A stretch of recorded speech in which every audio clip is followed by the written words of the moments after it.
नमस्कार दोस्तों। आज हम थोड़ा अलग बात करने वाले हैं ईपीएस 95 पेंशन के मुद्दे पर। सबसे पहले आप लोगों को बता दें कि अगर जो लोग हम लोगों का सपोर्ट कर रहे हैं उनका हम कितना सपोर्ट कर रहे हैं। मिनिमम पैसा आप जो है सरकार के ऊपर भरोसा रख कर नहीं बढ़ाया जा सकता।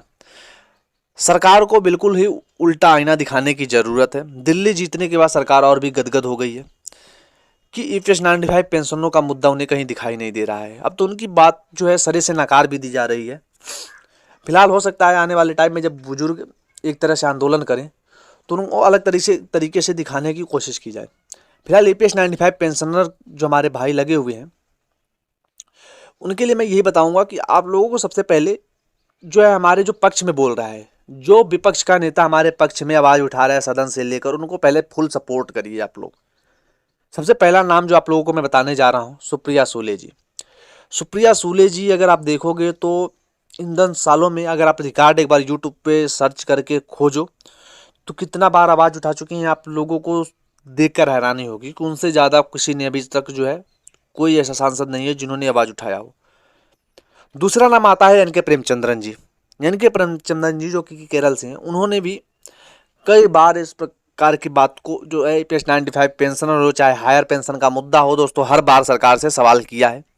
हालांकि सवाल को जो है किया उन्होंने जरूर, लेकिन जो है जवाब उनको घुमा फिरा के ही दिया गया।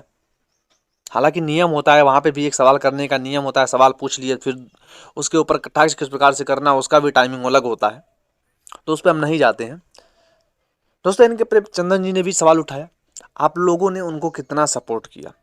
सपोर्ट करना बनता है। जब तक आप लोग ऐसे नेताओं की सपोर्ट नहीं करोगे और सिर्फ मोदी मोदी मोदी करते रहोगे तो नहीं जीतोगे। ईपीएस 95 पेंशनर जो है सरकार के भरोसे बैठेंगे तो सरकार उनको लॉलीपॉप के सिवा कुछ देने वाली नहीं है। फिलहाल तीसरा नाम नवनीत राणा जी ने भी इस सवाल को उठाया था। पिछले दिनों आप लोगों ने को मैंने चैनल के माध्यम से दिखाया किस प्रकार से उन्होंने सवाल किया, बहुत बेबाकी से किया। हर एक बात को परत को उन्होंने खोल के सरकार के सामने रखा। हालांकि सरकार जो है हर बार अपना मुंह छिपाती फिरती है, उस बात को घुमा फिरा के प्रेजेंटेशन देती है। लेकिन अब ये कोई छोटा मुद्दा नहीं रहा। आप लोगों को पिछले दिनों खबर भी चलाई गई थी कि अगर सच में दिल्ली में 2500 रुपये पेंशन दी जा रही है और उससे कम ईपीएस 95 के पेंशनर पा रहे हैं तो कितना दुर्भाग्यपूर्ण है, कितना दुर्भाग्यपूर्ण है। ये सोचने वाली बात है और सरकार को इस पे नई नीति के तहत जो है एजेंडा को लागू करना होगा। क्योंकि ईपीएस 95 के पेंशनर जो है अगर वो 60 साल प्लस के हैं, 60 साल के बाद ही तो आप उनको पेंशन देते हो, तो वैसे भी वो वृद्धा पेंशन पाने के हकदार हो जाते हैं।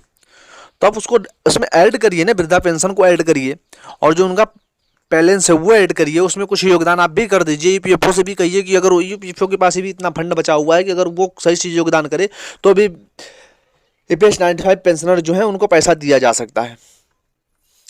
तो हम यही पेंशनर से रिक्वेस्ट करेंगे कि आप लोग जब तक विपक्ष का साथ, विपक्ष का हाथ कसकर नहीं पकड़ोगे ना, तब तक सरकार इसी तरह से मनमानी करती रहेगी।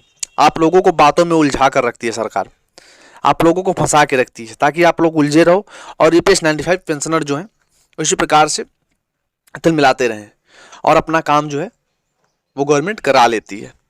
क्योंकि हर बार आप देखोगे कि जब चुनाव का मुद्दा आता है, चुनाव का दिन आता है, चुनाव की तारीख आ जाती है, तो हमारे कमांडर अशोक राउत साहब से लेकर जो भी बड़े बड़े नेता हैं उन लोगों को समझ में नहीं आता कि सत्ता पक्ष में बात की जाए या विपक्ष में बात की जाए।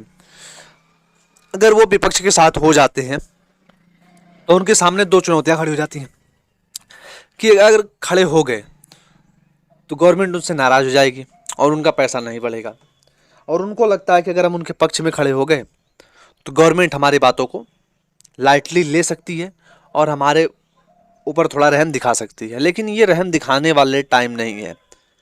हम कोई भीख थोड़ी मांग रहे हैं उनसे। ईपीएस 95 पेंशनर अब यही कह रहे हैं, हम उनसे भीख थोड़ी मांग रहे हैं, हम अपने हक का पैसा मांग रहे हैं जो उनको देना पड़ेगा।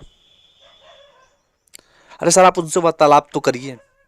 जो बड़े बड़े नेता हैं वो लोग भी आए दिन इसी पे रिसर्च कर रहे हैं, कितना पैसा किसका आ रहा है, किस प्रकार से उनको फंड दिया जा रहा है, कितने लोग, वो लोग अपना दुख दर्द बताएंगे ना।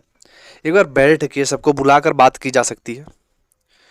क्योंकि अगर वो धरना करते हैं उसमें से कुछ लोगों की मृत्यु हो जाती है उस धरना के बीच, क्योंकि सभी लोग बुजुर्ग हैं, किसी को हार्ट अटैक आ सकता है, किसी को बहुत सारी बीमारियों से जूझ रहे हैं। जो बुजुर्ग होता है, बुजुर्ग हम ही हो जाएंगे, बुजुर्ग चाहे सरकारी कर्मचारी हो, प्राइवेट कर्मचारी हो, बुजुर्ग तो बुजुर्ग होते हैं।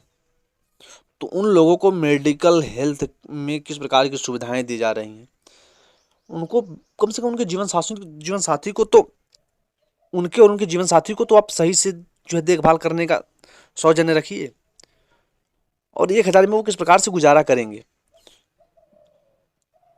तो ये सरकार के ऊपर बड़ा बोझ होगा। सरकार को अभी भी संभलना चाहिए और ईपीएस 95 पेंशनरों को बातों को सुनना चाहिए। अगर वो कोई आंदोलन करते हैं, खुदा ना खास्ता, हालांकि हर बार वो लोग जो है आंदोलन का रास्ता नहीं चुनना चाहते हैं, वो तो उनका आखिरी पड़ाव रहता है, क्या कर सकते हैं। तो इतने बुजुर्ग लोग आएंगे, उसमें किसी के साथ कोई भी घटना घट सकती है, क्योंकि सभी लोग बुजुर्ग रहते हैं। जवान जो लोग बीमारियों से जूझ रहे हैं वो लोग भी आएंगे, क्योंकि उन लोगों की भी हौसला ये है कि हम चलते हैं, हो सकता है हमारे नेताजी को हमारा सपोर्ट मिले तो हमारा ये काम हो। बहुत से लोग टुकटुकी नज़र बना के देख रहे हैं। तो फिलहाल सरकार को इस पे जो है ध्यान देना चाहिए, नहीं तो ईपीएस 95 पेंशनर जो है वो ध्यान देंगे।